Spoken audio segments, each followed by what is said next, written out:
আলহামদুলিল্লাহ والصلاة والسلام على رسول الله وعلى آله وصحبه أجمعين أعوذ بالله من الشيطان الرجيم بسم الله الرحمن الرحيم ولا تهنوا ولا تحزنوا وأنتم الأعلون إن كنتم مؤمنين বাংলাদেশ জামাত ইসলামী মোহাম্মদপুর উপজেলা শাখা কর্তৃক আয়োজিত গোপালগঞ্জের 24-এর যোদ্ধাদের উপর নিকৃষ্ট নেককারজনক হামলার প্রতিবাদে গোটা দেশব্যাপী বিক্ষোভ মিছিলের অংশ হিসাবে কেশরহাট পৌরসভায় অনুষ্ঠিত আজকের এই বিক্ষোভ মিছিল উত্তর সমাবেশের সংগ্রামী সভাপতি মোহাম্মদপুর উপজেলার সংগ্রামী আমি জনাব মাওলানা GAM আব্দুল আওয়াল।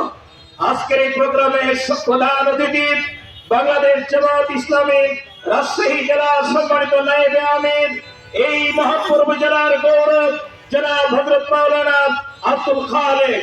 উপস্থিত রয়েছেন বিশেষ অতিথি হিসাবে মোহাম্মদপুর উপজেলার সাবেক ভাইস চেয়ারম্যান, সামনের দিনের ভাইস চেয়ারম্যান পদপ্রার্থী নায়েবে আমির মোহাম্মদপুর উপজেলা জনাব মাওলানা আবুল কালাম আজাদ, নায়েবে আমির জনাব মাওলানা হাসান আলী, বাংলাদেশ জামাত ইসলামী মোহাম্মদপুর উপজেলার সংগ্রামী সেক্রেটারি, আজকের এই প্রোগ্রামের সম্মানিত সঞ্চালক জনাব চেয়ারম্যান আব্দুল গফুর মৃধা সহ কর্ম পরিষদের সদস্যবৃন্দ, জামাত ইসলামীর উপর দায়িত্বশীল কর্মী, সুধী সমর্থক ভাইয়েরা, সম্মানিত কেশরহাট পৌরবাসী, সম্মানিত সাংবাদিক বন্ধুগণ, আসসালামু আলাইকুম ওয়া রাহমাতুল্লাহ।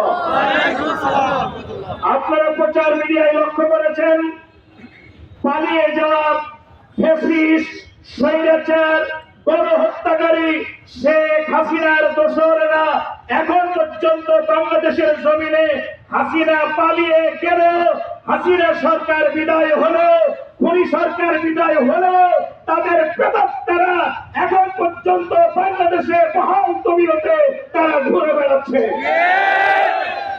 আর আমরা গতকাল লক্ষ্য করেছি তারই প্রতিফলন গোপালগঞ্জে আমাদের সেই 24-এর সেই যোদ্ধারা যারা নতুন ভাবে দেশকে স্বাধীন করেছে, এদের উপর আক্রমণ করে শেখ হাসিনা জানান দেওয়ার চেষ্টা করেছে, পালিয়ে গেল, আমরা এখনো আছি।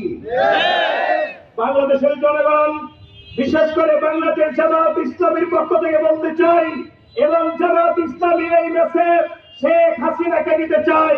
শেখ হাসিনা, আপনি পালিয়ে গেছেন, ইন্ডিয়া আশ্রয় নিয়েছেন, আপনি এমন একজন নোংরা দায়িত্বজ্ঞানহীন আপনি শাসক ছিলেন, আপনি তো পালাইছেন, কিন্তু আপনার দেশের জনগণকে নিয়ে যেতে তো পারেনি না, একটু বলেও যেতে পারেন নাই। আপনি যে কল কাঠি নাড়ছেন, আপনার কি জানা আছে বাংলাদেশ জামাত ইসলামীকে যদি বলা হয় 1 ঘন্টার মধ্যে এই দেশ থেকে আপনার সকল বাহিনীকে নির্মূল করতে সক্ষম,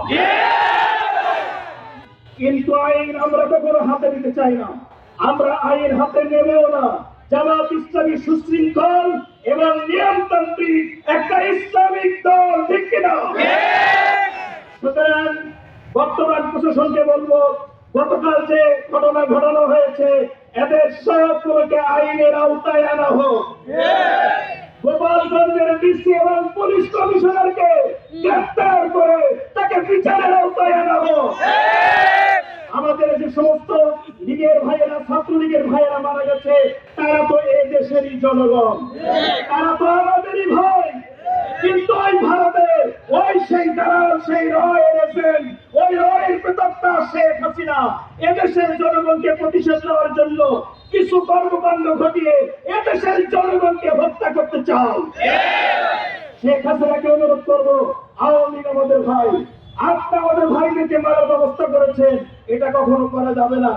আমরা বর্তমান প্রশাসনকে অনুরোধ জানাবো, আহ্বান জানাবো, ইন্টারপোলের মাধ্যমে যে কোনো উপায়ে শেখ হাসিনাকে দেশে এনে ফাঁসির কাষ্ঠিতে ঝুলিয়ে এদেশের জনগণকে দেখানো হোক গণহত্যাকারীর এই বিচার।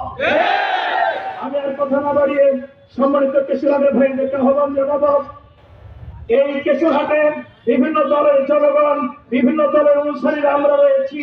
আমরা দেশকে ভালোবাসি, জামাত ইসলাম দেশকে ভালোবাসে, জামাত ইসলাম দেশের জনগণকে ভালোবাসে। আমরা আইন হাতে নিতে চাই না, আমরা নিয়মতান্ত্রিক পন্থায় আপনাদেরকে আহ্বান জানাবো, ওই শয়তানের অনুসরণ না করে, রয়ের অনুসরণ না করে আমরা বাংলাদেশকে স্বাধীন করেছি। স্বাধীন বাংলাদেশ, সোনার বাংলাদেশ করতে চাই। আল্লাহ কবুল করো। আল্লাহ হাফেজ। বাংলাদেশ জিন্দাবাদ। আসসালামু আলাইকুম ওয়া রাহমাতুল্লাহ।